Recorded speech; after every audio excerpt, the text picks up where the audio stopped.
أهلا وسهلا بالكل والجميع. رح نبدأ مع بعض وصفات رمضانية إن شاء الله. الله يبلغنا رمضان وإياكم وإحنا بأحسن حال يا رب. رح نبدأ اليوم بوصفة صينية الباذنجان باللحم والرمان. يعني المكونين الأساسيين لحم مفروم ورمان. ما عندك رمان ممكن دبس رمان، ولو ما تبغي رمان خلاص خليها صينية لحم بالباذنجان وبلاش من الرمان، يعني حسب ذوقك. بس اليوم احنا رح نعملها بالرمان، ترى مرة لذيذة.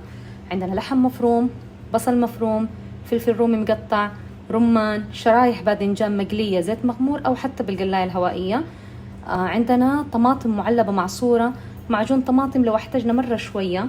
عندي البهارات بابريكا، فلفل أسود، بهار مشكل، وعندي ملح وثوم مهروس.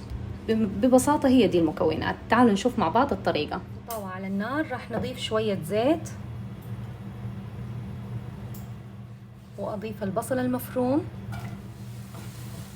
بعد يدبل البصل نضيف الثوم المهروس، نضيف اللحمة،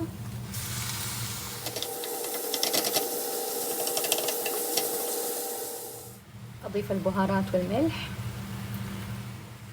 طيب ما راح أحط طماطم كثيرة، يدوب ربع كوب من الطماطم المعصورة مع شوية معجون طماطم. دي الطريقة. أضيف الفلفل الرومي الأخضر،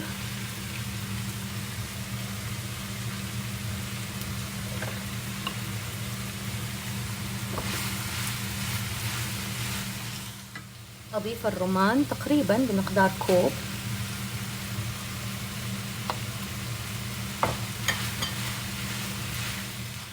دقايق، والحشوة جاهزة. في قدر على النار حضيف نقطة زيت، لا تكتر، يعني قد واحدة ملعقة صغيرة حقة الأكل، يعني ملعقة الطعام. ونضيف الطماطم المعلبة المعصورة نسبكها. طيب راح أضيف ملح،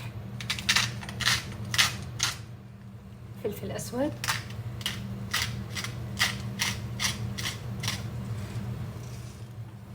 ونسبك.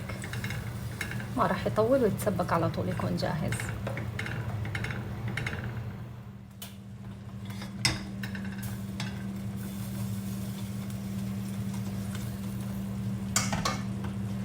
بمجرد تشوفوا الزيت زي كده طلع على الوش، تعرفوا انه الطماطم اتسبكت. في صينية بايركس مربعة دائرية مستطيلة إلا موجودة عندك، أي صينية أو حتى لو صينية تيفال عادي يعني. راح أضيف الصوص اللي سبكناه،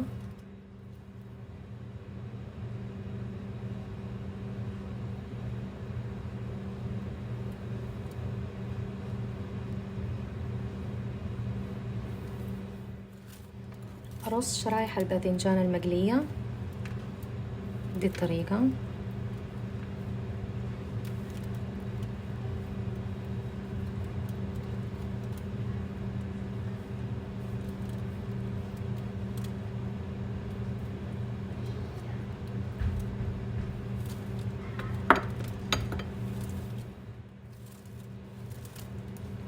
فوق كل شريحة باذنجان راح نحط من الحشوة.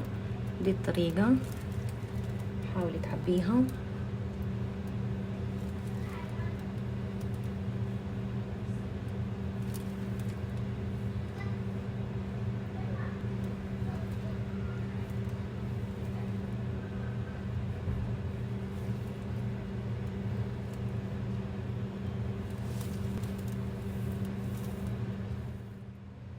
راح أضيف شوية جبنة موزاريلا على كل شريحة باذنجان فوق اللحمة. دي الطريقة. راح أدخل الصينية الفرن 10 دقايق من تحت وفوق، تتجانس النكهات وتسيح الجبنة. وما شاء الله تبارك الله ساحت الأجبان، اتجانست النكهات، صينيتنا صارت جاهزة. نزينها كده بأوراق نعناع ولا بقدونس أو كزبرة، حتطلع تحفة.